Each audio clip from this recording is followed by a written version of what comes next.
Shalom, saudara kekasih Tuhan dimanapun saudara saat ini berada. Pada saat ini marilah kita akan bersama-sama untuk merenungkan kebenaran firman Tuhan. Dan firman Tuhan pada saat ini akan saya beri judul Jangan Takut.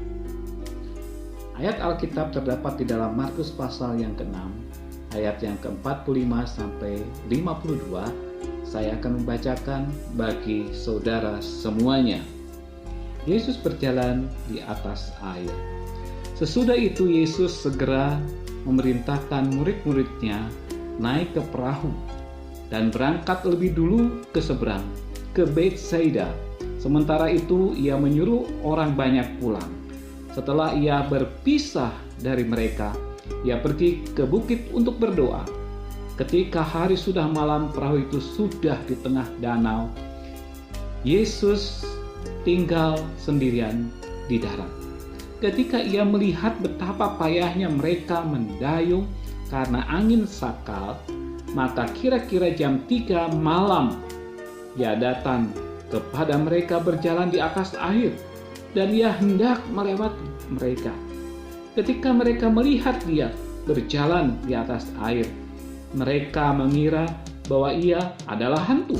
Lalu mereka berteriak-teriak sebab mereka semua melihat dia, dan mereka pun sangat terkejut. Tetapi segera ia berkata kepada mereka, "Tenanglah, aku ini, jangan takut." Lalu ia naik ke perahu mendapatkan mereka, dan angin pun redalah. Mereka sangat tercengang dan bingung, sebab sesudah peristiwa roti itu mereka belum juga mengerti, dan hati mereka tetap degil. Saudara kekasih Tuhan, itulah ayat firman Tuhan yang terdapat di dalam Markus pasal yang ke-6, ayat yang ke-45 sampai 52. Seperti yang tadi saya katakan, judul firman Tuhan saat ini adalah Jangan Takut. Saudara kekasih Tuhan, setiap orang pasti pernah mengalami ketakutan. Banyak ya, di antara kita pun pasti pernah mengalami ketakutan. Ketakutannya bermacam-macam, saudara-saudara ya.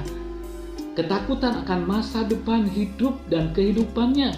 Karena apa, saudara? Karena permasalahan yang terjadi di dalam perjalanan bahtera rumah tangganya. Yang mungkin bisa dikatakan bahtera rumah tangganya ini hampir hancur. Maka mengalami ketakutan.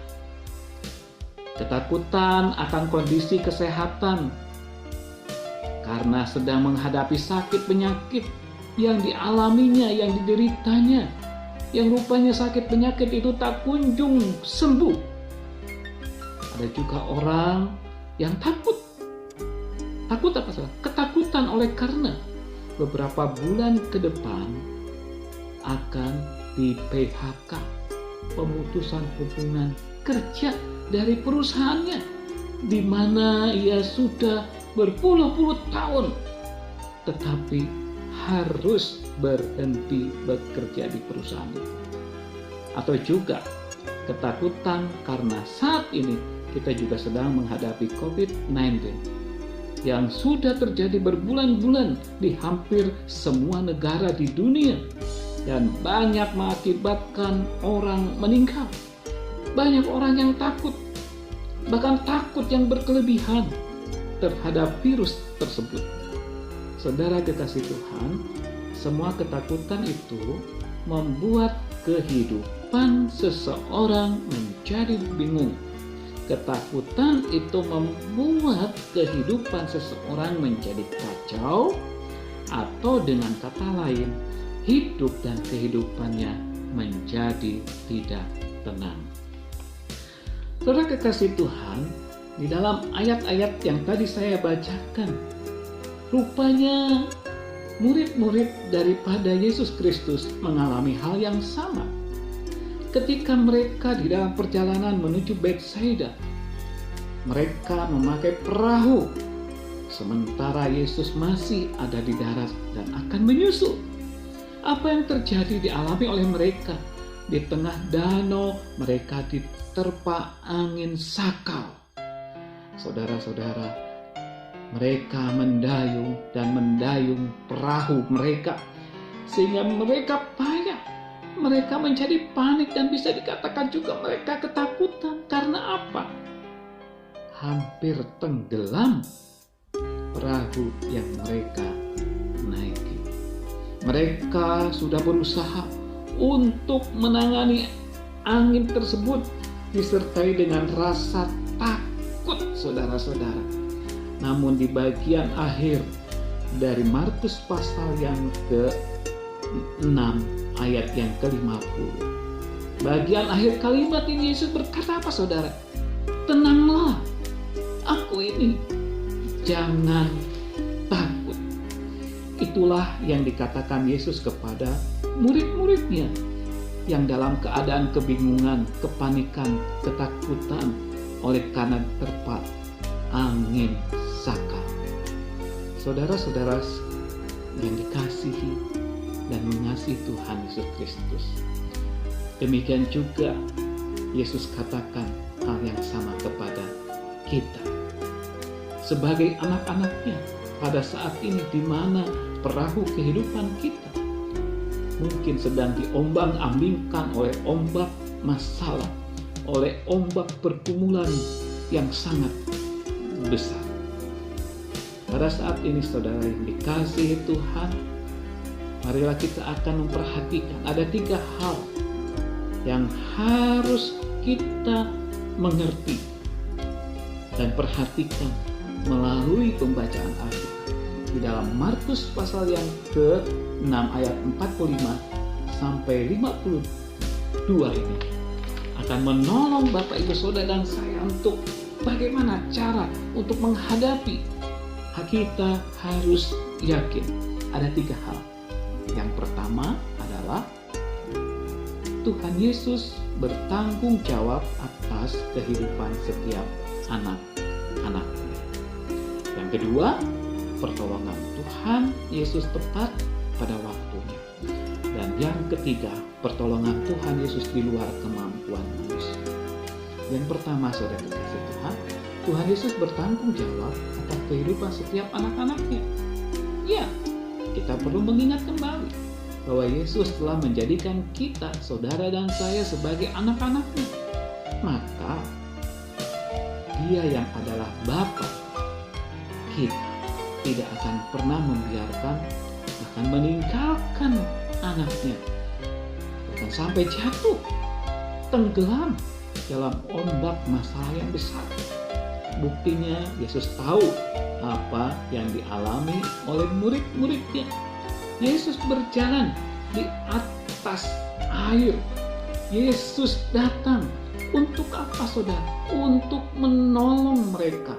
Ini artinya bahwa Yesus benar-benar bertanggung jawab. Di dalam ayat yang ke-47 sampai 48 dikatakan demikian. Ketika hari sudah malam, perahu itu sudah di tengah danau. Yesus tinggal sendirian di dalam. Ketika Ia melihat betapa payah mereka mendayung karena angin saka, maka kira-kira jam 3 malam Ia datang kepada mereka berjalan di atas air, dan Ia hendak melewati mereka. Saudara-saudara, di dalam ayat yang tadi saya bacakan, bahwa Yesus bertanggung jawab atas kehidupan anak-anak. Yesus bertanggung jawab. Pada waktu murid-murid berangkat duluan memakai perahu menuju Bethsaida, ada angin saka dan murid-murid panik, mengalami ketakutan. Tetapi kita tahu bahwa Yesus bertanggung jawab. Ia datang, Ia tahu apa yang dialami oleh anak-anaknya. Nah, saudara-saudara yang dikasihi Tuhan, pada saat ini yang kedua adalah pertolongan Tuhan Yesus tepat pada waktunya. Seringkali kita merasa takut karena seakan-akan Tuhan belum memberikan pertolongannya kepada kita.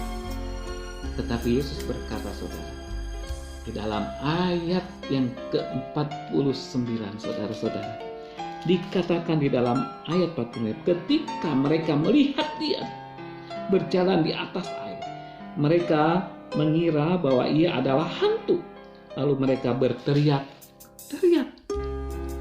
Saudara-saudara dikasih Tuhan, kalau kita perhatikan di dalam ayat ini, Yesus ini tahu apa yang dialami oleh murid-muridnya, makanya ia datang tepat pada waktunya. Dia datang untuk menolong, karena pertolongan Tuhan akan datang tepat pada waktunya, tidak pernah terlambat. Dan pertolongan Tuhan tidak akan pernah terlalu cepat, namun selalu tepat pada waktunya. Tapi kita sering tidak sadar, kalau Yesus datang dan menolong, ketakutan membuat murid-murid jelas. Kalau kita perhatikan, mereka keliru. Ketakutan ini yang membuat murid-murid tidak bisa melihat kehadiran Yesus. Malah kehadiran Yesus, kedatangan Yesus ini membuat mereka menjadi takut, karena mereka menganggap yang datang itu adalah hantu, bukan Tuhan, tetapi hantu. Saudara-saudara yang dikasihi Tuhan.